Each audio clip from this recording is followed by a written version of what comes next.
ሁሌም ከቴክኖሎጂ ጋር የሚራመደው ብርሃን ባንክ ዛሬም አዲስ መላ ይዞ መጥቷል። በኢትዮጵያ ዘመናዊ የትምህርት ቤት ክፍያ ስርዓትን በማስጀመር የመጀመሪያው ባንክ ብርሃን ባንክ ነው። ከ1000 በላይ የኢትዮጵያን ትምህርት ቤቶችን የክፍያ ስርዓት ያቀለለውና ያዘመነው ብርሃን ስኩል ፔይ አሁን ደግሞ በአዲስ አማራጭ ከቴሌ ብር ጋር በመቀናጀት የብዙዎችን ህይወት እያቀለለ ይገኛል። መላውን ይቀላቀሉ። ለልጆ የትምህርት ቤት ክፍያ መክፈል ቢያስፈልጎ የኮሌጅና የዩኒቨርሲቲ ክፍያ ቢኖርቦ ክፍያውን ከብርሃን ስኩል ፔይ ዲጂታል የክፍያ አማራጮች በተጨማሪ በቴሌብር መተግበሪያ መክፈል ይችላሉ። ብርሃን ስኩል ፔይ ከቴሌብር ጋር ተቀናጅቷል።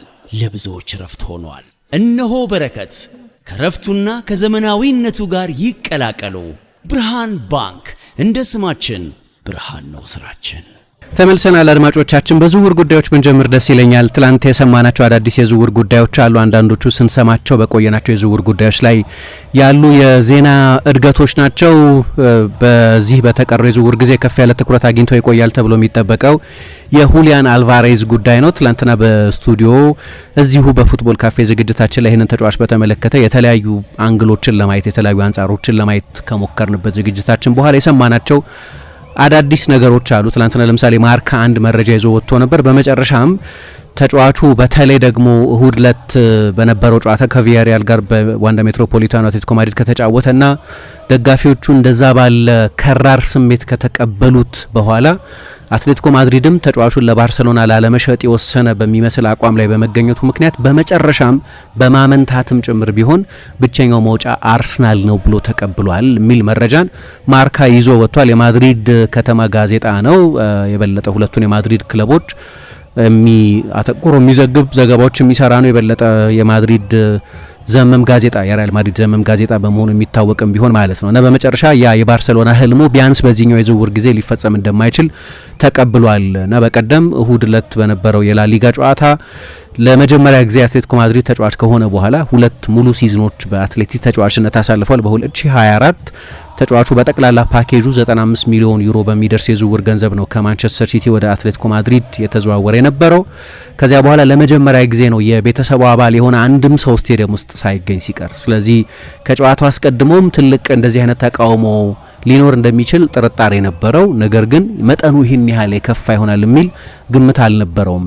ለዛ ነው አስቀድሞም ብዙ ዘለፋ፣ ብዙ ጩኸትና ብዙ ነቀፋ ሊኖር እንደሚችል ስለገመተ ነው የቤተሰብ አባላቱን አንዱንም ሰው ወደ ስቴዲየም እንዲገኝ ያላደረገው። ነገር ግን አስደንግጦታል ሜዳ ውስጥ የተፈጠረው ነገር እና እንዲያውም ከጨዋታው በኋላ አስተውላችሁ እንደሆን በእርግጥ በአትሌቲኮ ማድሪድ አንዳንድ ኃላፊዎች በኋላ ደግሞ ዲየጎ ሲሞኔ እንዳረጋገጠውም ወደ ደጋፊዎቹ ሄዶ ሰላምታ ያልሰጠው እና ስለ ደጋፊ ያላመሰገነው ከክለቡ በተሰጠው መመሪያ ነው ብሎ ነበር እና ይሄ ተጫዋቹ በራሱ ውሳኔ አይደለም ወደ መልበሻ ክፍል የገባው ማለት ነው። ግን ማርካ አንዳንድ ዝርዝር ጉዳዮች ላይ ያገኘሁ ብሎ ባወጣው ዘገባ እንዳመለከተው ተጫዋቹ ወደ መልበሻ ክፍል ከገባ በኋላ ሌሎቹ የቡድኑ አባላት ከደጋፊዎቹ ጋር ሰላምታ ተለዋውጠው ወደ መልበሻ ክፍል ሲመለሱ እሱ መልበሻ ክፍል ውስጥ አልነበረም። በቶሎ ነው ከስቴዲየም ወጥቶ የሄደው እና ይሄ የሚያመለክተው በሁለቱ ክለቦች በሁለቱ ወገኖች መካከል በተጫዋቹና በአትሌቲኮ ማድሪድ መካከል የቀረ ፍቅር እንደሌለ ነው።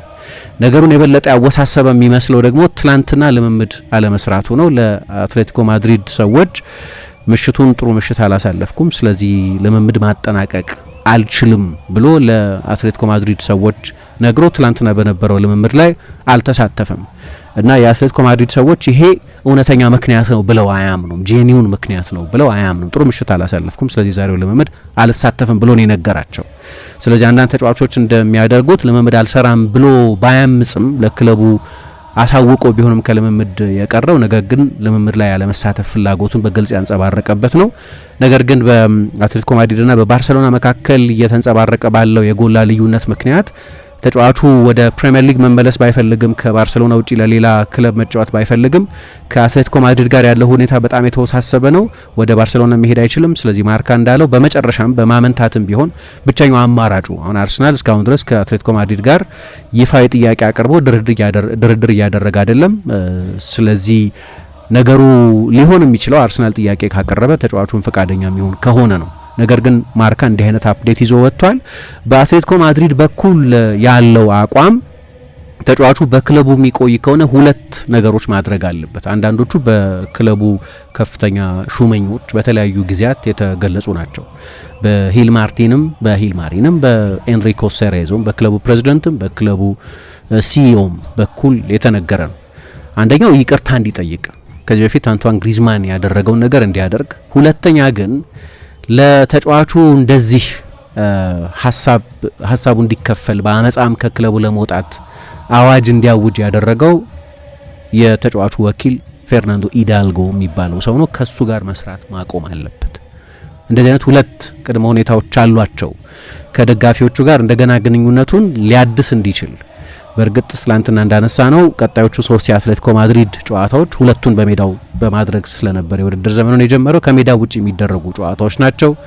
የሚቆይ ከሆነ ከዝውውሩ መስኮት መዘጋትም በኋላ በእነዚህ ጨዋታዎች ላይ ጥሩ የሚጫወት ከሆነ የደጋፊዎችን ልብ ለመመለስ ብዙ ላይ ያዳግተው ይችላል የሚሉ ሰዎች አሉ። ነገር ግን በአትሌቲኮ ማድሪድ በኩል ሁኔታው መፈታት የሚችለው አንደኛ ይቅርታ የሚጠይቅ ከሆነ፣ ሁለተኛ ነገሩ እንደዚህ እንዲካረር ያደረገውን ወኪሉን የሚያሰናብት ወይም ከዚህ ወኪል ጋር መስራቱን የሚያቆም ከሆነ ነው ይላሉ። ስፔን ብዙሃን መገናኛዎች ላይ ተጫዋቹ በቅርብ ጊዜ የበለጠ በዝውውር ጉዳይ ላይ ከሂዳልጎ ጋር ሳይሆን ከሌላኛው ወኪሉ ከሴርጂዮ የሚባል ሌላ ወኪልና የሀገሩ ሰው አለ ከሱ ጋር ነው የበለጠ እየተጎዳኘ ያለው። ቢያንስ በአደባባይ ከሂዳልጎ ጋር ብዙ አይታይም ተብሏል። ሌላ ግን ይህንን ጉዳይ ትላንትና ከተወያየንበት በኋላ ያለ አዲሱ የዜና እድገት ዋን ላፖርታ የባርሰሎናው ፕሬዝዳንት ራሳቸው የዚህን ተጫዋች ዝውውር በተመለከተ ትላንትና አስተያየት መስጠታቸው ነው።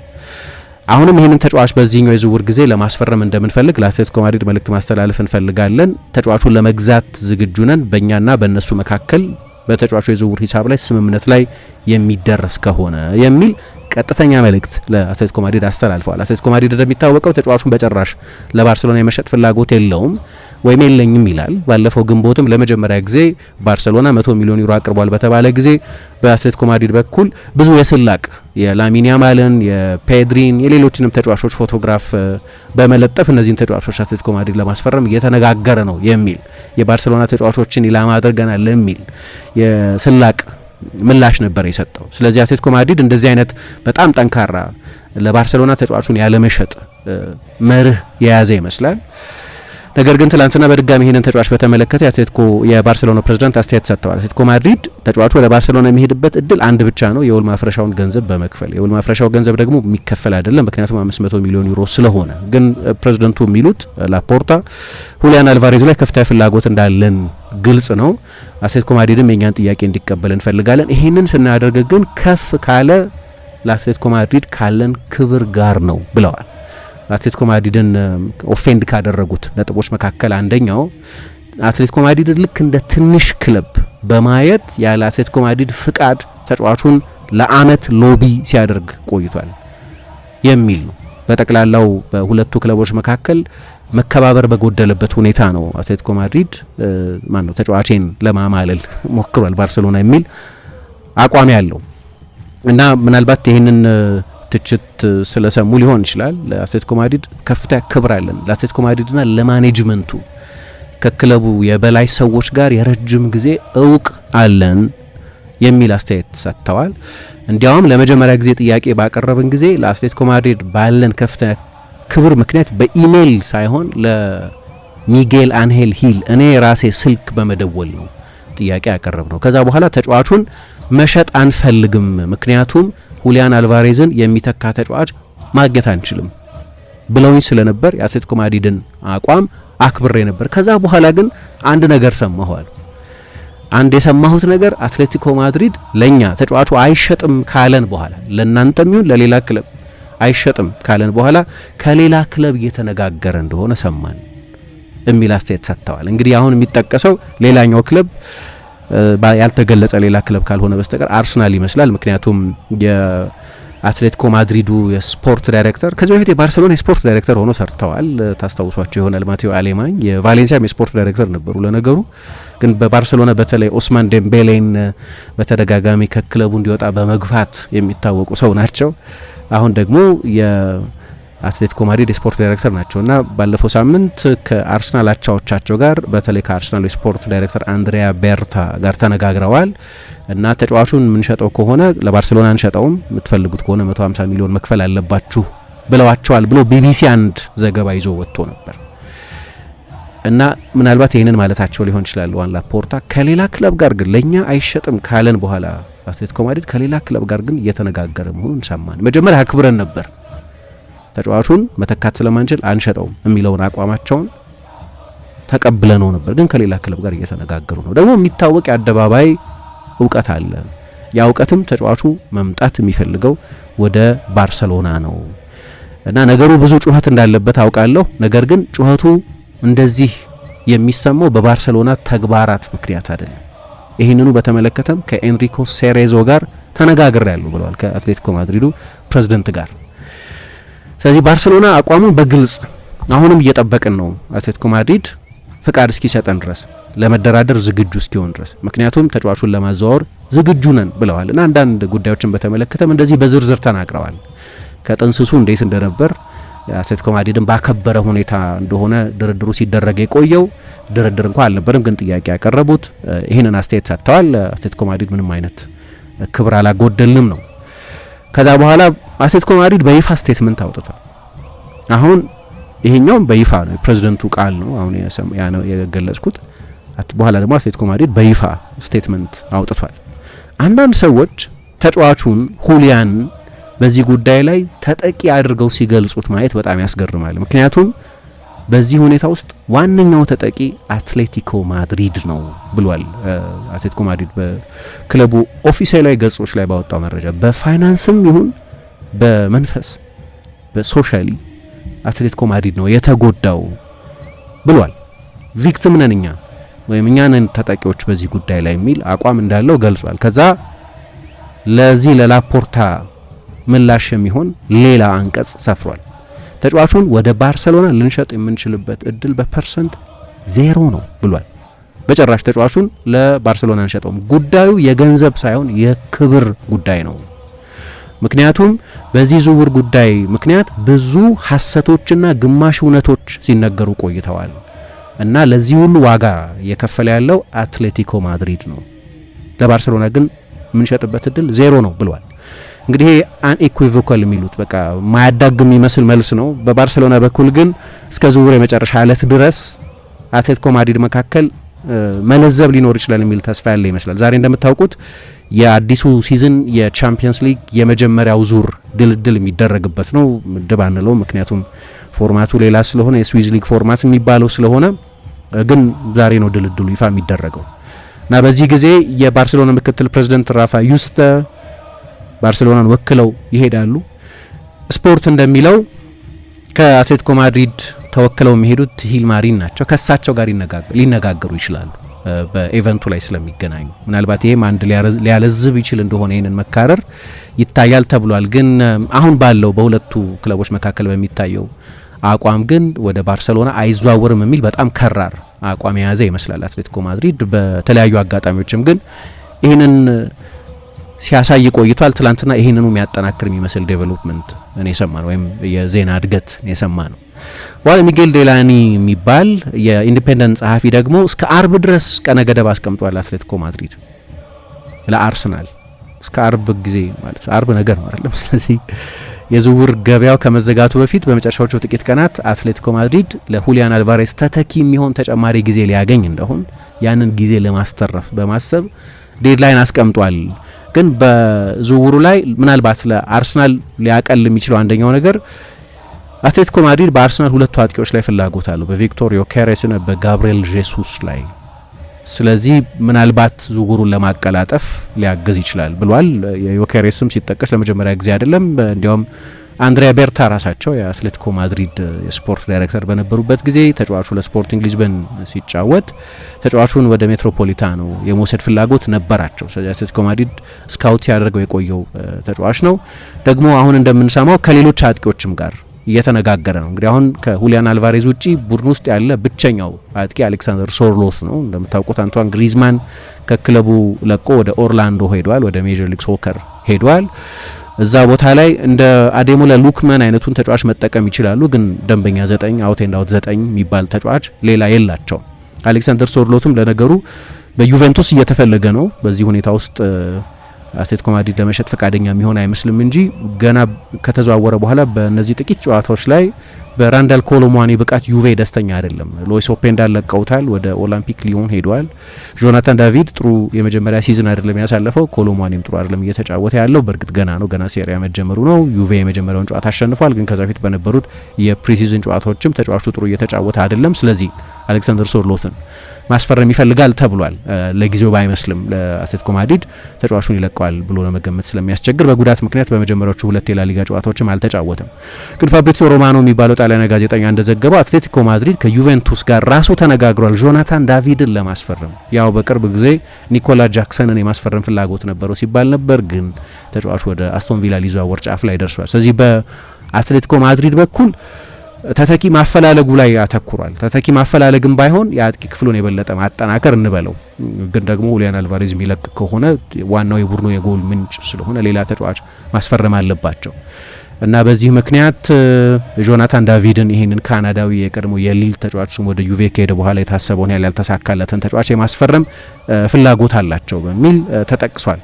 በጣም ኢንትረስቲንግ ነገሮች ናቸው እየሰማን ያለነው። ሁሊያን አልቫሬዝን በተመለከተ እንግዲህ ጥቂት ቀናት ናቸው የቀሩን። አሁን 4 ወይ 5 ቀን መሰለኝ የዝውውሩ ጊዜ እስኪጠናቀቅ ድረስ የቀረው። እስካሁን ድረስ በክለቦቹ መካከል ንግግር አልተደረገም፣ በአርሰናልና በአትሌቲኮ ማድሪድ መካከል ለምሳሌ።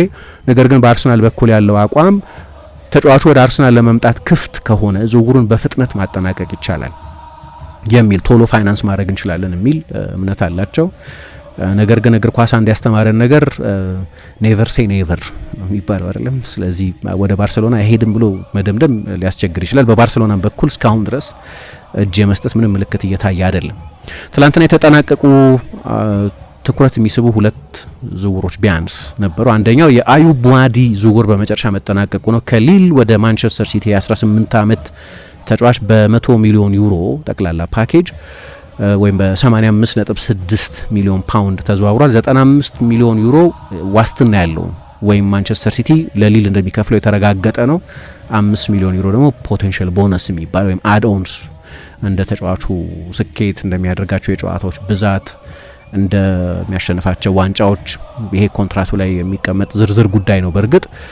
ነገር ግን እንዲህ አይነት ክሎስ አለው አንቀጽ አለ። ተጨማሪ 5 ሚሊዮን ዩሮ ይከፍላል ማለት ነው ለሊል። በጣም ግሩም የዓለም ዋንጫ ያሳለፈ ተጫዋች ነው እና በሊገ ታሪክም በጠቅላላው የሊገ ክለብ ለየትኛውም ክለብ በዛው በፈረንሳይ ሊግ ውስጥም ላለ ወይም ከሀገር ውጭ ላለ ክለብ በተሸጠ ገንዘብ ከሆነ ከኪሊያን ምባፔ ዝውውር ቀጥሎ አሁን ምባፔ ዝውውር 10 ዓመት ሊሞላው ነው። ከኤስ ሞናኮ ወደ ፓሪስ ሳን ጀርማ በተዘዋወረበት ጊዜ 180 ሚሊዮን ዩሮ ነበር የወጣበት። በእርግጥ 2017 ላይ መጀመሪያ በአብዛኛው የአውሮፓ እግር ኳስን የገንዘብ አወጣጥ ሕግ ላለመጣስ በሚል ጥንቃቄ በውሰት ነበር የተባለው። ከአንድ ዓመት በኋላ ነው ዝውውሩ ቋሚ የሆነው። መቼስ እንደ ምባፔ አይነት ትልቅ ፖቴንሻል በውሰት ብቻ እንደማይሰጥ እናውቃለን። ነገር ግን ኔይማርን ያዘዋውሩበት ወቅት ስለነበር ለኔይማር ዝውውር የዓለም የተጫዋቾች ሬከርድ አሻሽለው ስለነበር ክፍያውን በአንድ ዓመት ከሞናኮ ጋር በነበረ ስምምነት አዘግይተውት የተፈጸመው። በ180 ሚሊዮን ዩሮ የፈጀ ዝውውር ነው። ከዛ በኋላ ሁለተኛው ከፍተኛ ሽያጭ የዚህኛው ተጫዋች ዝውውር ሆኗል ማለት ነው።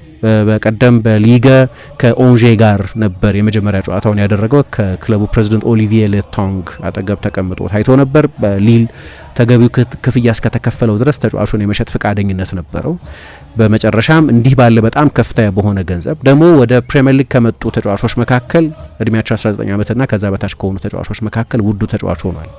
በጣም ውድ የነበረው ማንቸስተር ዩናይትድ ከዚሁ ክለብ ከሊል ያስፈረመው ሌኒ ዮሮ ነበር።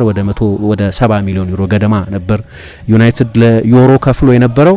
አሁን ግን ከዛ በላቀ ገንዘብ ማንቸስተር ሲቲ አዩብ ቡዋዲን አስፈርሟል። የፈረንሳይ ክለቦች አሁን ምባፔ ከአንድ የፈረንሳይ ክለብ የፈረንሳይ ሊግ ውስጥ ካለ ክለብ ልበለው፣ ምክንያቱም ሞናኮ የፈረንሳይ ግዛት አይደለችም፣ ሉዓላዊት ከፊል ራስ ገዝ ግዛት ስለሆነች ይሄ ያው ፖለቲካዊ የሉዓላዊነት ብያኔዋ ነው። ነገር ግን ያው የሊግ ክለብ ነው፣ የፈረንሳይ ሊግ ክለብ ነው። የፈረንሳይ ሊግ ክለብ ከፈረንሳይ ክለብ ውጭ የሸጠው ከፍተኛው ገንዘብ ደግሞ በከፍተኛ ገንዘብ የተዘዋወረው ተጫዋች ደግሞ ከዛው ከሊል እንዴት የተዋጣለት ሻጭ እንደሆነ ያሳያችኋል። ኒኮላ ፔፔ ወደ አርሰናል በተዘዋወረበት ጊዜ በ2019 80 ሚሊዮን ዩሮ ወይም 72 ሚሊዮን ፓውንድ ነበር በጊዜው የወጣበት። ይሄ ነበር ሬከርድ ሽያጭ የነበረው። ስለዚህ ብዙ ሬከርዶችን ያሻሻለው የአዩብ ቡዋዲ ዝውውርም የፈረንሳይ ክለብ ለሌላ ለውጭ ሀገር ክለብ ፈረንሳይ ላልሆነ ክለብ የሸጠው ከፍተኛ የዝውውር ገንዘብ ይሄኛው ነው። ብዙ ጊዜ አንስተናል። በዓለም ዋንጫው ላይ በጣም ግሩም የዓለም ዋንጫ ያሳለፈ ስለነበር በተለይ ከዛ የብራዚል ጨዋታ በኋላም ነገር ግን በ16 ዓመቱ የሊልን ዋና ቡድን ሰብሮ ከገባበት ጊዜ ጀምሮ የአንድሬስ ሲኒየስታ አድናቂ መሆኑን የሚናገረው ይሄ ተጫዋች ባለፉት ዓመታት በጣም አስደናቂ እድገት ሲያሳይ የነበረ ገና ካሁኑ ገና 19 ዓመት የሚሞላው በሚቀጥለው ጥቅምት ነው። በዚህ ገና በለጋ እድሜው 95 ጨዋታዎችን ለሊል አድርጓል። ባለፈው የውድድር ዘመንም በ38 የሊጋ ጨዋታዎች ጀምሯል። ከ34ቱ ጨዋታዎች መካከል ማለት ነው በ30ው ላይ ተሳትፏል። ሁለቱን ተቀይሮ ገብቶ ነው የተጫወተው። ብዙ ጊዜ ስለዚህ ተጫዋች ትልቅ አእምሮ ያለው እንዲያውም ራያን ሸርኪ አንስታይን ነው የሚለው። ማትስ ይወዳል፣ ፊዚክስ ይወዳል። ሌሎች ተጫዋቾች በመልበሻ ክፍልም ይሁን በአውቶቡስ ጉዞ በሚያደርጉበት ጊዜ ወይ በአውሮፕላን ጉዞ በሚያደርጉበት ጊዜ ፕሌይስቴሽን ሲጫወቱ ወይም ሌሎች የሚያዝናኗቸው ነገሮች ላይ በሚያተኩሩበት ጊዜ እሱ ግን ቋንቋዎች የሚያጠናንም ትላንትና ምናልባት ከሲቲ ኢንሃውስ ሚዲያ ጋር ያደረገውን ቃለ ምልልስ አስተውላችሁ እንደሆን በተዋጣለት እንግሊዝኛ የተናገረው። ብዙ ጊዜ ፈረንሳይን እንደዛ ፈረንሳይ ልበለው ፈረንሳይ ውስጥ ተወልዶ ያደገ ስለሆነ በመጨረሻ ለሞሮኮ ብሔራዊ ቡድን ለመጫወት ቢወስንም ለፈረንሳይ ሁሉም የእድሜ እርከን ቡድኑ ሲጫወት የቆየ ነው። ስለዚህ በጣም በተቀላጠፈ እንግሊዝኛ ነው የመጀመሪያ ቃለ ምልልሱን ለሲቲ ሚዲያ የሰጠው። እና ደግሞ አሁንም በማርሴይ ዩኒቨርሲቲ ውስጥ የርቀት ትምህርት የሚያጠና ገና በለጋ እድሜው በ10 ዓመቱ ፊዚ መጠጦች የሚባሉትን ለስላሳ መጠጦች ያለ ማንም ትዕዛዝ ያለ ማንም ምክር ያቆመ በጥንቃቄ የሚመገብ አይነት ልክ ትልልቆቹን በእኛ ዘመን ያሉትን ተጫዋቾች የምናደንቀው የህይወት ስልት የህይወት ዘይቤ ያለ አይደል? ልክ እንደዛ አይነት በጣም ጠንቃቃ የሆነ ሰው ነው። ከዛ ደግሞ ከዚህ በፊት እንዳነሳሁት በኤሊዜ ቤተ መንግስት በፈረንሳይ ቤተ መንግስት የሚደረግ በሀገሪቱ ቀዳማዊት እመቤት አሁን ብሪጂት ማክሮን የሚባሉት የኢማኑኤል ማክሮን ባለቤት በእሳቸው በኩል የሚዘጋጅ የአንደበተ ርቱዕነት ውድድር አለ። የንግግር ችሎታ ውድድር ልበለው ኤሎኩዌንስ። በዛ አሸናፊ ነበር በፈረንሳይ አካዳሚዎች ውስጥ ካሉ ወጣቶች ሁሉ። ይሄ ስለ ተጫዋቹ ባህሪ ያሳያል። ሰዎችም እንደ ማንቸስተር ሲቲ አይነቱን ከፍ ያለ ኤክስፔክቴሽን ያለበትን ቡድን እንደ ሮድሪ አይነት በጣም ትልቅ ተጫዋች መተካትን የሚጠይቅ አይነት ኃላፊነት ነው። ሮድሪን መሆን አይችልም። ምክንያቱም ሮድሪ ዘመንን የወሰነ አይነት ተጫዋች ነው። በሲቲ ስኬት ውስጥ በሲቲ ድሎች ውስጥ ያለ ዋናው ተቆጣጣሪ እሱ ነው የነበረው። እንዲሁ እንደ አማካይ ተከላካይ ብቻ ሳይሆን ባለፈው ወደ ባርሴሎና ያደረገውን ዝውውር ተከትሎ አንድ ሰፋ ያለ ነገር አንስተን ስለነበር ወደ እሱ ብዙ አልመለስም። ግን ትልቅ ተጫዋች ነው እየተካ ያለው። ስለዚህ ጫናው ቀላል አይደለም። ደግሞ ሲቲ እንደምታዩት በጣም ትልቅ ሽግግር ውስጥ ነው ያለው። የሆነ ጊዜ 2024 ላይ እነዛን ዝውውሮች በፈጸመበት ጊዜ ያኔ ነው ሽግግር ነው ያልን የነበረው። አብዛኞቹ ያኔ የተዘዋወሩ ተጫዋቾች ናቸው ደግሞ ተመልሰው እየለቀቁ ያሉት። ለምሳሌ ሳቪኞ በቅርብ ጊዜ የመጣ ተጫዋች ነው። ኒኮ ጎንዛሌዝ በቅርብ ጊዜ የመጣ ተጫዋች ነው። ኦማር ማርሙሽ በቅርብ ጊዜ የመጣ ተጫዋች ነው። የለቀቋቸውን ተጫዋቾች ብታዩም ትልልቆቹ ረጅም ጊዜ የቆዩትን ሲኒየር ስቴትስማን ብቻ አይደለም እየለቀቀ ያለው። ሮድሪን እና ቤርናርዶ ሲልቫ እና ጆን ስቶንስ ብቻ አይደለም እየለቀቀ ያለው። በቅርብ ጊዜ ያመጣቸውንም ተጫዋቾች ነው መልሶ እየሸጠ ያለው። ስለዚህ በቅርብ ጊዜ ያንን ዝውውር እንኳን ካየን አሁን ያኔ ቪክቶር ራይሽ የሚባል ተጫዋች መጥቶ ነበር። በቀደም ቤንች ላይ ተቀምጦ አይተነዋል። በውሰት ተሰጥቶ ነው የተመለሰው። በሲቲ መጀመሪያ አሰላለፍ ውስጥም በቅርብ ጊዜ ቢያንስ ተጨማሪ እድል የሚያገኝ አይመስልም። ምናልባት ሌላው አማራጭ በድጋሚ በሌላ ውሰት መልቀቅ ነው። ይሄም የጃንዋሪ 2024 ፈራሚ ነው። እንዲህ ያላችሁ ብትቆጥሩ የዛሬ 2 ዓመት የዛሬ 1 ዓመት ነው የፈጸሟቸው ዝውውሮች ላይ ነው። እንግዲህ ፋይናንሳዊ ኪሳራ አይደለም። ኒኮ ጎንዛሌዝ መጠነኛ ኪሳራ አስከትሎ ሊሆን ይችላል፣ ግን ስቲል 50 ሚሊዮን የተሸጠው። የሳቪኞ ዝውውር በጣም ትልቅ የፋይናንስ ስኬት ነው። የማርሙሽም ዝውውር ትልቅ ኪሳራ አይደለም። የቲጃኒ ሬንደርስ የዛሬ ዓመት የመጣ እንዲያውም አትርፈው ነው የሸጡት። ስፖርታዊ ኪሳራ ግን ነው። ተጨማሪ ጊዜ ትወስዳላችሁ። እንደገና ሌላ ቡድን ያኛው በቃ የወደፊቱ የሲቲ ቡድን ግንባታ ነበር ይመስለኝ ነበር።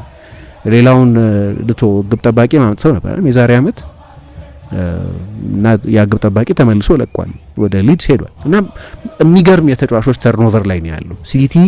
ስቴቢሊቲ የሚፈልግበት እርጋታ በሚፈልግበት ጊዜ ልክ እንደዚህ አይነት በጣም ትልቅ አብዮት እየተደረገ ባለበት ጊዜ ነው ወደ ክለቡ እየመጣ ያለው እና ሰዎች ይህንን እርጋታውን የህይወት መርሁን የበለጠ ኢንቴሌክቹዋል መሆኑን በዓለም ዋንጫ ላይ እንደ ዓለም ዋንጫ ባለ ትልቅ ውድድር ላይ ለሞሮኮ ለመጀመሪያ ጊዜ የተጫወተው ዓለም ዋንጫው ላይ ነው እና በዛ የመጀመሪያ ብራዚል የቀድሞ አስፈሪ ግርማ ባይኖረውም ግን ብራዚል ነው እና እዛ ጨዋታ ላይ የጨዋታው በጣም አስደናቂ ተጫዋች ነበር። በብዙ መለኪያዎች አማካይ ክፍሉን በሙሉ የተቆጣጠረው እንደ ካሰሚሮ እና ብሩኖ ጊማራይሽ አይነት ትልልቅ ስም ያላቸው አማካዮች ናቸው የብራዚል አማካዮችና ሉካስ ፓኬታ በጣም በሚያስደንቅ ስክነት ነው በ18 ዓመቱ እንደዛ የተቆጣጠረው። ከፔሌ በኋላ ከ1958 በኋላ በዓለም ዋንጫ የሩብ ፍጻሜ በለጋ ዕድሜ የተጫወተ ተጫዋች ሆኖ ሬከርድ ያሻሻለ ተጫዋች ነው። በጣም ግሩም። ቅድም ግን አንድ ምናልባት አዛብቼው ሊሆን ይችላል መሰለኝ ኒኮላ ፔፔ ነበር ሬከርዱ። ኔይማር መሰለኝ ሪከርዱ ኔይማር ነው ሪከርዱ። ለእንግሊዝ ክለብ የተሸጠ ነው እንጂ ለጠቅላላው ለሌላ ክለብ ዓለም አቀፍ ዝውውሮችን ከሆነ ኔይማር አይ ቲንክ 95 ሚሊዮን ዩሮ ነበር የተዘዋወረው ወደ ሂላል በተጓዘበት ጊዜ። ያው ይሄው ሪከርድ የሚሰበር ይመስላል ምክንያቱም ብራድሊ ባርኮላ ወደ ሊቨርፑል ሊዘዋወር ንግግር እየተደረገ ስለሆነ የእሱ ዝውውር ደግሞ ከዚህም በላይ ለአዩ ቦዋዲ ከተከፈለውም ገንዘብ በላይ የሚከፈልበት አይነት ነው። ሲቲ በጣም ትልቅ ተስፋ የጣለበት የቡድኑ የረጅም ጊዜ ማዕዘን ድንጋይ ይሆናል ተብሎ የሚጠበቅ በብዙ ትልልቅ ክለቦች ሲፈለግ የነበረ የመጀመሪያ የቻምፒየንስ ሊግ ጨዋታውን ሲያደርግ ከሪያል ማድሪድ ጋር መጫወት አንድ ነገር ነው፣ ግን በጣም አስደናቂ ፐርፎርማንስ ነበር ያሳየው። ለዛ ነው የዓለም ዋንጫ ላይ ከብራዚል ጋር፣ በቻምፒየንስ ሊግ ከሪያል ማድሪድ ጋር። በዓለም ዋንጫ ትልቁ ሀገር ብራዚል ነው፣ በቻምፒየንስ ሊግ ትልቁ ክለብ ሪያል ማድሪድ ነው።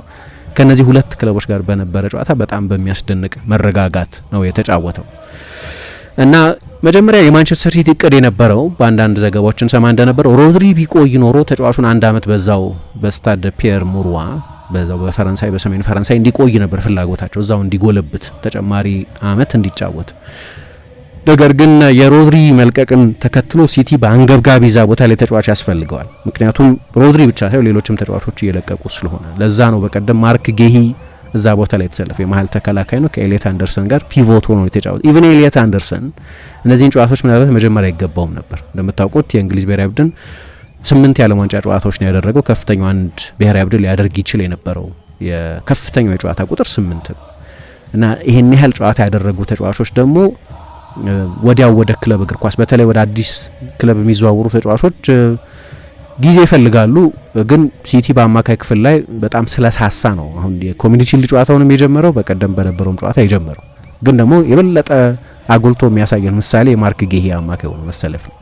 ስለዚህ ሲቲ በውሰት ተጫዋቹን ሰጥቶ በዛ በፈረንሳይ እንዲቆይ ለማድረግ የነበረውን እቅድ እንደገና መከለስ ነበረበት እና አሁን የሲቲ የዋናው ቡድን ተጫዋች ይሆናል ማለት ነው እንደመጣ እና ትልቅ ምንም ጥያቄ የለውም ትልቅ ዝውውር ነው። ትልቅ ተስፋ ያለው ተጫዋች ነው። ኦሊቪዬ ዢሩ አሁንማ የዝውውር ለተጫዋቾች የሚወጣው የዝውውር ገንዘብ በጣም ግራ የሚያጋባ ነው ብሏል። ምንም እንኳን የማይታመን ብስለት እያሳየ ያለ ተጫዋች ቢሆን ራሱ ዢሩ ነው ኤምባፔ ማነው የቪየራና የማኬሌሌ ውህድ ነው የሚል አስተያየት ሰጥቶ የነበረው። አዲሱ ሮድሪ ይሆናል ማለት በጣም አስቸጋሪ ነው።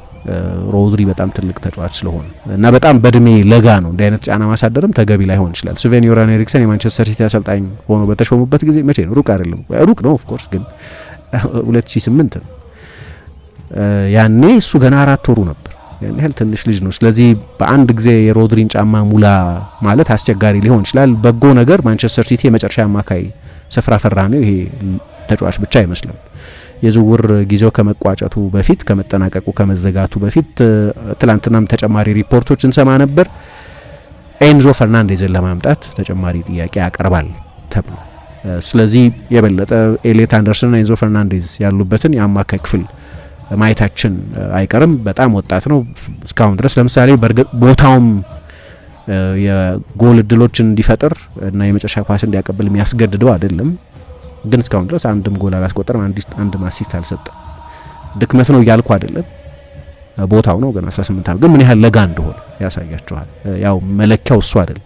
በጣም ጠንካራ የመከላከል አፒታይት ያለው ተጫዋች ነው። ኳስ ብዙ መልሶ የሚቀማ ሰፊ የሜዳ ስፍራ የሚያካልል ረጃጅም እግሮች ያሉት ልክ እንደ ሮድሪ ሁሉ። ስለዚህ ሜዳውን እየዘገነ የሚሄድ ጨዋታ የሚቆጣጠር ኳስ በጠባብ ቦታዎች በስክነት መቀበል የሚችል ፕሬሲንግ መቋቋም የሚችል ጥሩ ፓሰር፣ ጥሩ ታክለር፣ ኳስ የሚቀማ ዱዌሎች የሚያሸንፍ ግን ደግሞ የእግር ኳስ ሕይወቱ ከፊቱ ያለ አሁን የተከፈለበት ገንዘብ ለፖቴንሻል የተከፈለ ገንዘብ ለወደፊቱ ብዙ ሊሰጠን ይችላል የሚል እምነት ያለው ክለብ ነው ማንቸስተር ሲቲ የከፈለ። እስካሁን ድረስ ላሳየው ተስፋ እንጂ ላሳየው ለተረጋገጠ ብቃቱ የተከፈለ ገንዘብ አይደለም፣ ለፖቴንሻል የተከፈለ ገንዘብ ነው፣ ኢንቨስትመንት ነው።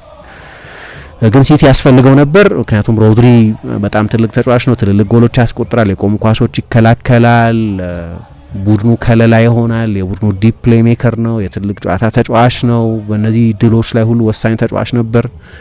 ግን ደግሞ በርናርዶ ሲልቫና ቲጃኒ ሬንደርስን በመልቀቃቸው ማቴዮ ኮቫቺች አሳማኝ ተጫዋች ነው የሚል አስተያየት ስለሌለ ኒኮ ጎንዛሌዝን ለመልቀቅ በመወሰናቸው ምክንያት ይሄንን ትልቅ ኮምፖዠር ያለው ትልቅ ስክነት ያለው በመልታይ የስፖርት ዲስፕሊን ላይ የሚሳተፍ ሰፋ ያለ አድማስ ያለውን ተጫዋች ለማምጣት ወስኗል። ይሄንን የማትስ ተማሪ የቼዝ ወዳጅ ቼዝ ረጅም ሰዓት ይጫወታል አሉና ቼዝ መጫወት ደግሞ የግድ ነው ማለት ባይሆንም ግን ጥልቅ ሀሳቢነትን የሚያመለክት አይነት ነው። ረጅም ሰዓት በትዕግስት መቆየትን፣ የበለጠ አናሊቲካል መሆን፣ ሴሬብራል መሆን፣ የበለጠ አእምሮ መጠቀምን የሚያሳይ ነው። እንዲህ አይነት ተጫዋች አምጥቷል። ስለዚህ ትልቅ ዝውውር ነው፣ ምንም ጥያቄ የለውም።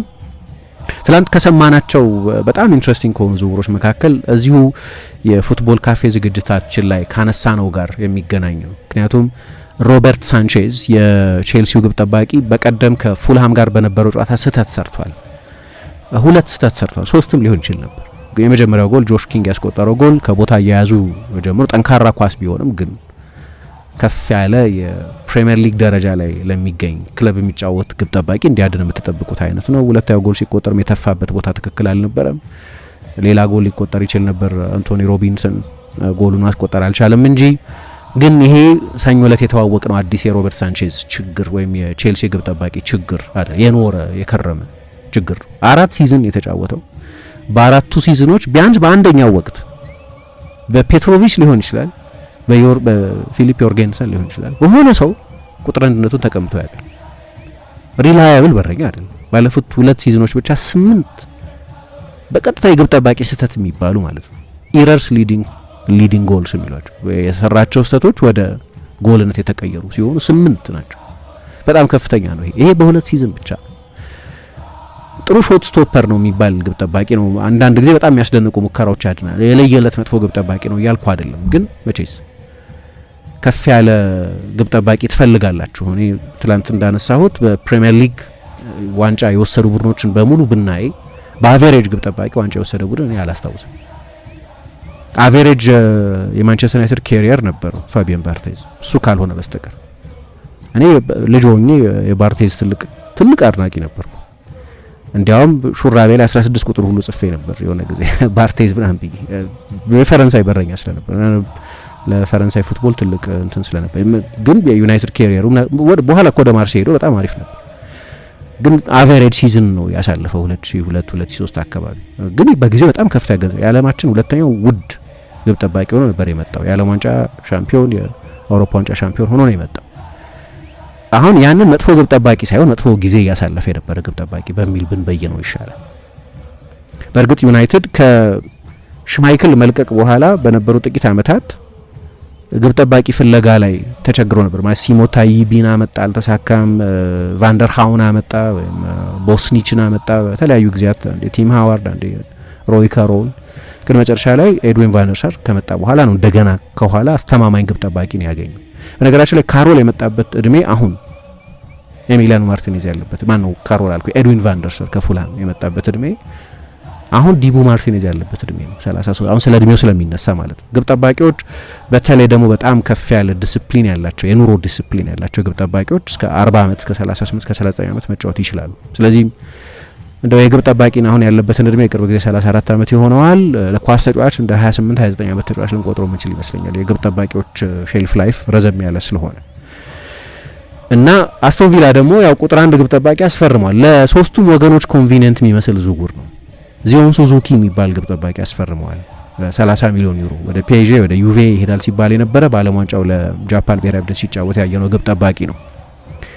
በቪላ በጣም ስኬታማ ነበር። የዛሬ አመት የቀድሞ የማንቸስተር ዩናይትድ አሰልጣኝ ሩበን አሞሪም ከሴነ ሎመንስ ይልቅ ልክ እንደሱ አይነት ኢንሹራንስ ፖሊሲ ነው ብሎ ስላመነ ከፍ ያለ ልምድ ያለው በፕሪሚየር ሊግ ረጅም ጊዜ የቆየ ጫና መቋቋም የሚችል ከፍ ያለ ክህሎትም ያለው ዝግጁ የሆነ ግብ ጠባቂ ብሎ ያምንበት የነበረው እሱ ነው። ያን የተለያዩ ዘገባዎች ላይ ሲነገር ነበር። ጥሩ ግብ ጠባቂ ነው። በአርሰናል የመጨረሻዎቹ ጥቂት ወራት ረጅም ጊዜ ነው አርሰናል በ18 ዓመቱ ነበር ያስፈረመው። የአርሰናል ቁጥር 1 ሆኖ አያውቅም። ከዛ በኋላ ግን አርሰናል ያለፈውን ሲዝን ፕሪሚየር ሊግ እስኪያሸንፍ ድረስ ያሸነፈው የመጨረሻ ዋንጫ ኤፍ ኤ ካፕ ዋንጫ ነበር አይደለም 2020 ላይ በጣም ወሳኝ ተጫዋች ነበር ያን ጊዜ። ከዛ አስቶን ቪላ ደግሞ ባለፈው የውድድር ዘመን ከ30 ዓመት ጥበቃ በኋላ ዩሮፓ ሊግ ሲያሸንፍ የቡድኑ ወሳኝ ተጫዋች ነው።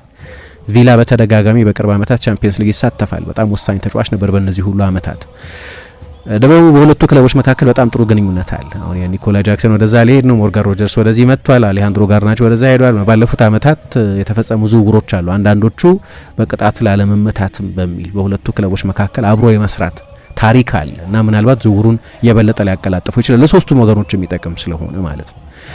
እና ደግሞ ቼልሲ በቅርብ ጊዜ የፖሊሲ ለውጥ አድርጓል ልበል ወይ መለሳለስ አድርጓል። ምክንያቱም በዚህ ዝውውር ጊዜ እንደ ማግዘንስ ለክሮዋ፣ ፔፕ ሸቫሪያ፣ ዳኒ ዌልቤክ፣ ጆርዳን ሄንደርሰን አይነት ተጫዋቾች አምጥቷል። በሙሉ ልምድ ያላቸው ተጫዋቾች ናቸው። ግራኒ ጃካን የማምጣት ፍላጎት ነበራቸው። ግን ቼልሲ ረጅም ጊዜ ከኤድዋርድ መንዲ መልቀቅ በኋላ መረጋጋት አቅቶት ቆይቷል። ኬፓ አሪዛባላጋ፣ ጆርዲ ፔትሮቪች፣ ፊሊፕ ዮርጌንሰን እነዚህን ሁሉ ከ2022-23 የውድድር ዘመን ጀምሮ ሲሞክር ቆይቷል እና አልተሳካም።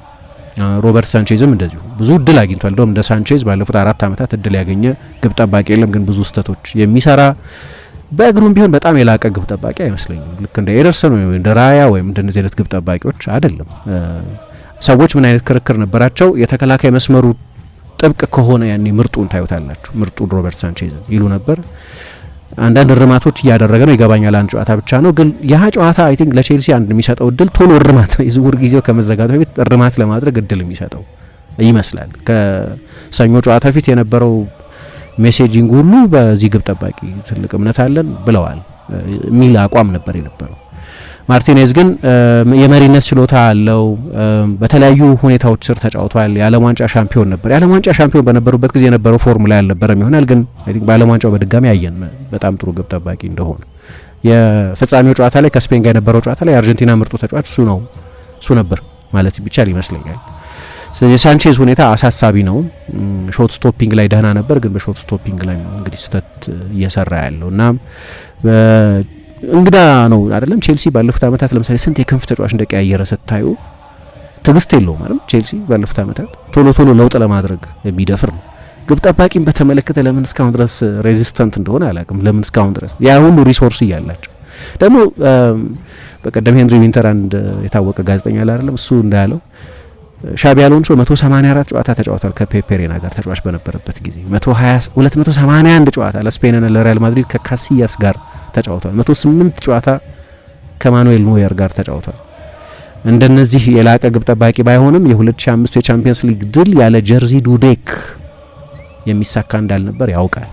ጀርዚ ዱዴክ የመለያ ፍጹም ቅጣት ምቶቹን ስላዳነ ብቻ ሳይሆን ያቺ ማተረስዋን አንድሬ ሼፍቼንኮን ሙከራ አድኗል። ስለዚህ አስተማማኝ ግብ ጠባቂ የመያዝን ጥቅም ያውቀዋል።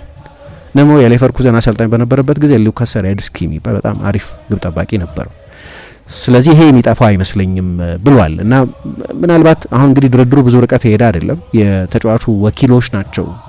ተጫዋቹ አቬይለብል ነው፣ ታስፈርሙት የምትፈልጉ ከሆነ ሊዘዋወር ይችላል። ምክንያቱም ወደ ዩቬ ሊሄድ ነበር። የተለያዩ ሪፖርቶች ለምሰማ አንዳንዶቹ በጣት ጉዳቱ ምክንያት ነው ይላሉ፣ ሌሎቹ ደግሞ በሁለቱ ክለቦች መካከል በዝውውር ፓኬጁ ላይ ባለመስማማታቸው ምክንያት ነው ይላሉ።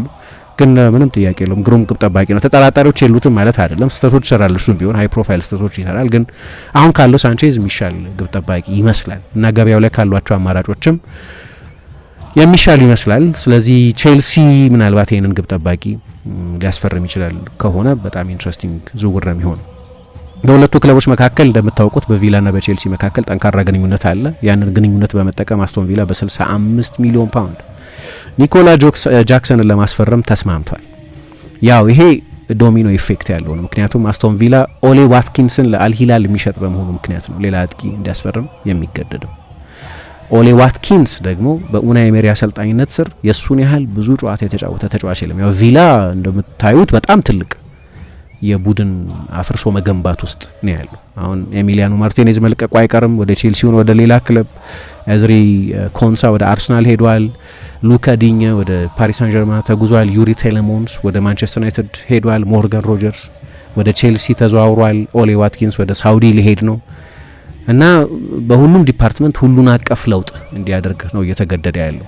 በጎ ነገር ኒኮላ ጃክሰንን አሰልጥነውታል እሳቸው። እንዲያውም ቼልሲን ተጫዋች ለማስፈረም ጥረት ያደርግ በነበረበት ጊዜ ሌሎች ሁለት ፈላጊዎች ነበሩት። አንደኛው ቦርንመዝ ነው፣ ሁለተኛው አስቶን ቪላ ነው። እና በቪያሪያል በሳቸው ስር ነው መጫወት የጀመረው። በሳቸው ስር አይደለም ግን የተሳካለት። ኪኪ ሴቲየን የቪያሪያል አሰልጣኝ በነበሩበት ጊዜ ነው ከክንፍ ተጫዋችነት ወደ ሳጥን የወሰዱትና በነዛ የመጨረሻዎቹ 18 ጨዋታዎች 11 ጎል ያስቆጠረው። ከዛ በኋላ ነው ቼልሲ ያዘዋወረው። በቼልሲ ጠቅላላ ሪካርዱ መጥፎ አይደለም። 30 ጎሎች በሁለት ሲዝኖች አስቆጥሯል። ከዛ ወደ ባየር ሚኒክ ሄዶ 11 ጎሎች አስቆጥሯል። ግን በባየር ሚኒክና በቼልሲ መካከል የነበረው ስምምነት ተጫዋቹ 40 ያንዳንዱ ቢያንስ 45 ደቂቃ የሚሳተፍበት የጨዋታ መጠን ያስፈልግ ነበር ዝውውሩን ቋሚ ለማድረግ 14.3 ሚሊዮን ፓውንድ ውሰት ከዛ 57 ሚሊዮን ፓውንድ ዝውውሩን ቋሚ ለማድረግ። ስለዚህ ባየርን ሌላ ተጫዋች ለማምጣት ነው የወሰነው።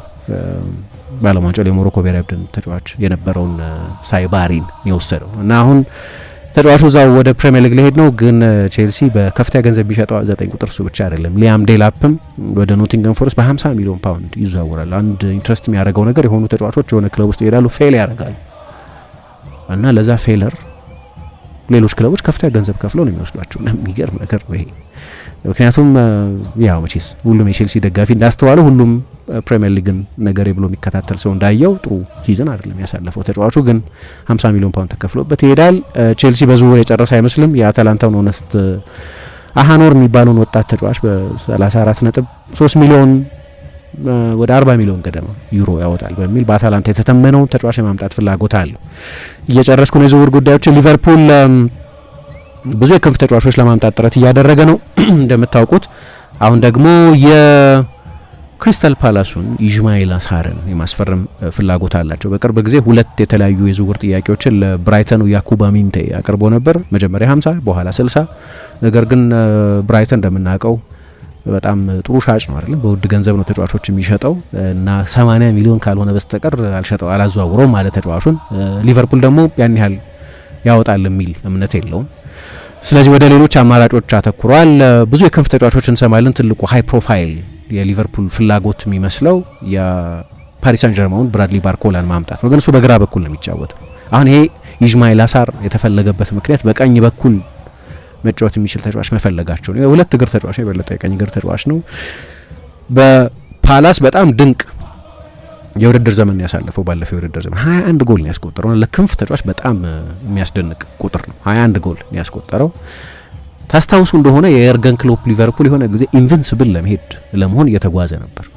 ፕሪሚየር ሊግ ከ30 ዓመት በኋላ ባሸነፉበት ጊዜ 2019-20 የውድድር ዘመን ያ ጉዞ የተገታው ያኔ ይጫወት የነበረው እሱ ለዋትፎርድ ነበር። እዛ ጨዋታ ላይ 3-0 አሸነፋቸው ዋትፎርድ እና በጣም ድንቅ ነበር። ከዚያ ጊዜ ጀምሮ ለአመታት ነው በተለያዩ ትልልቅ ክለቦች ይፈልጋል በተለይ በሊቨርፑል።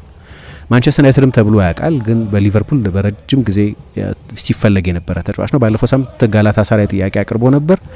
ይህንን ጥያቄም ፓላስ ውድቅ አድርጎ ነበር። አሁን እንግዲህ ለፓላስ አይነት ክለቦች አስቸጋሪው ነገር በእነዚህ ጥቂት ቀናት ውስጥ እንደዚህ አይነት ወሳኝ ተጫዋቾች ተተኪ መልሶ ማግኘት ነው። ግን ሊቨርፑል ይህንን ተጫዋች ለማስፈረም አሁን ተረኛ ተፈላጊው ተጫዋች ይሆናል ማለት ነው። ግን ከፍ ያለ ሃይ ፕሮፋይል ንግግር ግን ከፓሪስ ሳን ጀርማን ጋር በባርኮላ ዙሪያ እያደረጉ ነው። ሌላ የሚፈልጉት ተጫዋች ያው እዛው ፓሪስ ሳን ጀርማን ውስጥ ያለውን ኢብራሂም ባይ የሚባለውን ተጫዋች ነው። ሌላ በቀኝ ክንፍ በኩል መጫወት የሚችል ተጫዋች ማለት ነው። ስለዚህ ሊቨርፑል በተቀሩት ቀናት ትላንትና እንዳነሳ ነው የክንፍ ተጫዋቾች ላይ ትኩረት ማድረጉ የሚጠበቅ ነው። የአስቶን ቪላን ጉዳይ ቅድም ሳነሳ ያላነሳሁት ነገር የኤሲ ሚላኑ ራፋኤል ሊያዮ ጉዳይ ነው። ራፋኤል ሊያዮ በሚላን የሚቆይ አይመስልም አሁን እና ሁለት ፈላጊዎች አሉት። አንደኛው ቪላ ራሱ ነው። እዛ ቦታ ላይ ጋርናቾን አምጥተዋል። ጋርናቾ በቀኝ በኩል መጫወት ይችላል። በእርግጥ ግን እዛ ቦታ ላይ አፕግሬድ እየፈለጉ ያሉ ይመስላል። አጥቂም ሆኖ መጫወት ይችላል። የአጥቂ ጉዳይ ላይ ጆን ፊሊፕ ማቴታንም እንዲሁ መጨመር ይፈልጋል ቪላ እየተባለ ነው። ግን ከሁለቱም ክለቦች ጋር ስምምነት ደርሷል ኤሲ ሚላን ከጋላታሳራይም ከአስቶን ቪላም እና አሁን ኳሱ በተጫዋቹ እጅ ላይ ነው ያለው። ወደ የትኛው ክለብ መሄድ እንደሚፈልግ መወሰን አለበት። እንግዲህ በቱርክ ብዙ ገንዘብ አለ እንደምታውቁት። ግን ከሁሉ በላይ በቀደም ጄጄ ኦኮቻም ከጆን ኦቢ ሚካኤል ጋር በነበረው አንድ ፖድካስት ላይ በነበረው ቃለ ምልልስ ላይ እንዳየሁት ታክሱ በጣም ትንሽ ነው። ታክስ ካለም ታክስ ፍሪ ይመስላል ኳስ ተጫዋቾች። ስለዚህ ገንዘቡ ደሞዙ ብቻ ጠቅላላ ደሞዙ ብቻ ሳይሆን ያው አፍተር ታክስ ወሳኝ ነው። ስለ ኔት የሚያገኙትን ነው ተጫዋቾች የበለጠ የሚፈልጉት እና የቱርክ ክለቦች በዚህ ተጫዋቾች የሚያባብል በተለይ ደግሞ የመጨረሻ ኮንትራታቸው ላይ ያሉ ተጫዋቾች አሁን ለምሳሌ ከዚህ በኋላ ምናልባት ትልቅ ኮንትራት አይፈርም ይችላል በሱ እድሜ ያለ ተጫዋች 27 28 29 ዓመት ስትሆኑ የምትፈርሙት ኮንትራት the last big contract ይባላል እና ስለዚህ ትልቅ የመጨረሻ ክፍያ የሚያገኙበትን ትልቅ ፔቼክ የሚያገኙበትን ኮንትራት ነው ተጫዋቾች የሚፈልጉት። በዛ ምክንያት ጋላታሳራይ ሊያባብለው ይችላል፣ ግን ሌላኛው ፈላጊው አስቶን ቪላ ነው እየተባለ ነው። ማንቸስተር ዩናይትድ የግራ መስመር ተከላካይ ይፈልጋል፣ ብዙ ጊዜ የተባለ ነገር ነው። ሰሞኑን የአሌሃንድሮ ባልዴ ስም ነው ሲነሳ የነበረው። ይህን ተጫዋች በተመለከተ ያለው የዜና እድገት ሃንዚ ፍሊክ አስተያየት መስጠታቸው ነው። ባለፈው ሳምንት ቀልቡ እዚህ አይደለም፣ ስለዚህ አእምሮን እንዲያጠራ ጊዜ ሰጠዋል፣ ሀሳቡ እንዲሰበስብ ከቀልቡ እንዲሆን አሉና ከኤልቼ ስብስብ ውጭ ያደረጉ እንዲያውም የስፖርት የሚባል ወጣት የግራ መስመር ተከላካይ ነበር የተጠቀሙት። አሁን ግን ትላንት በነበራቸው ፕሬስ ኮንፈረንስ ዛሬ ከአትሌቲክ ክሉብ ደ ቢልባኦ ጋር ጨዋታቸውን ያደርጋሉ እና እዛ ጨዋታ ላይ ቡድኑ ውስጥ ይካተታል። ተጫዋቹ ራሱ ለባርሴሎና መልቀቅ አልፈልግም ብሎ ገልጿል የሚሉ ሪፖርቶችም ሰምቻለሁ። ማንቸስተር ዩናይትድ ምናልባት ሌላ ተጫዋች መፈለግ ሊያስፈልገው ይችላል፣ ግን ዜናው የሞተለት አይደለም፣ ያበቃ ጉዳይ አይደለም። ምክንያቱም ሰኞ ዕለት ከጆርጅ ሜንዴዝ ጋር ማንቸስተር ዩናይትድ ተነጋግሯል። የዚህን ተጫዋች ዝውውር በተመለከተ ሉዊስ ሆልን ይፈልጉት ነበር፣ ፕላንያቸው እሱ ነው። ይሄ ዝውውር ማይሳካ ከሆነ ሌላ ተጫዋች ማስፈረም ሊያስፈልጋቸው ይችላል። ባየር ሌቨርኩሰን ኤስኩዌል ፓላሲዮስን ለኢፕስዊች ታውን ለመሸጥ ወስኗል። 23.5 ሚሊዮን ፓውንድ ይከፍላል ለዚህ ተጫዋች ዝውውር። በሁለቱ ክለቦች መካከል ለስምምነት ተቃርበዋል። ሰንደርላንድ ጃክ ግሪሊሽን ከማንቸስተር ሲቲ መውሰድ ይፈልጋል። ኤቨርተን በ50 ሚሊዮን ፓውንድ ዝውውሩን ቋሚ ማድረግ ስምምነት ነበረው ባለፈው ዓመት ተጫዋቹን በውሰት በወሰደበት ጊዜ። ነገር ግን ሰንደርላንድ በዚህ ዝውውር ጊዜ በጣም ቁጣ፣ የዛሬ ዓመት 13 ተጫዋች ነበር ያስፈረሙት። አሁን እንዲያውም የበለጠ ብዙ ተጫዋቾች፣ ብዙ ለውጥ የለም ሰንደርላንድ ላይ። ሬጂስ ለብሪን የክለቡ አሰልጣኙ እኔ ኮንቲኒቲ ነው የምወደው፣ ስክነት ነው የምወደው የሚል አስተያየት ሰጥተዋል። ግን እንደዚህ አይነት በጣም ትልቅ ዝውውር ሊፈጽሙ ይችላሉ። ተጫዋቹ በቅርብ ዓመታት በጣም የተዋጣለት የእግር ኳስ ሕይወት እያሳለፈ ነበር ለማለት እንኳ ቢቸግር፣ ነገር ግን የተጫዋቹ ፕሮፋይል ትልቅ ፕሮፋይል መሆኑ ግልጽ ነው። ስለዚህ እሱም ምናልባት የዝውውር ጊዜው ከማብቃቱ በፊት ልንሰማ የምንችለው የዝውውር ጉዳይ ሊሆን ይችላል። ፎፋና የዌስትሃሙ ተጫዋች እሱ ወደ ብሬንፎርድ ሊሄድ ነው። 40 ሚሊዮን ፓውንድ ወጥቶበት ባለፈው ሲዝን በዌስትሃም ከተሻሉት ተጫዋቾች መካከል አለ። በነገራችን ዌስትሃም ብዙ ገንዘብ ነው ያገኛለው በዝውውር፣ ምክንያቱም ማቲዩስ ፈርናንዴዝን በከፍተኛ ገንዘብ በ85 ሚሊዮን ፓውንድ ለቶተናም ሸጠዋል። ክራይሴንሲዮ ሰመርቪል ወደ ሳውዲ አረቢያ ከ60 ሚሊዮን ፓውንድ በላይ ተከፍሎበት ሄዷል።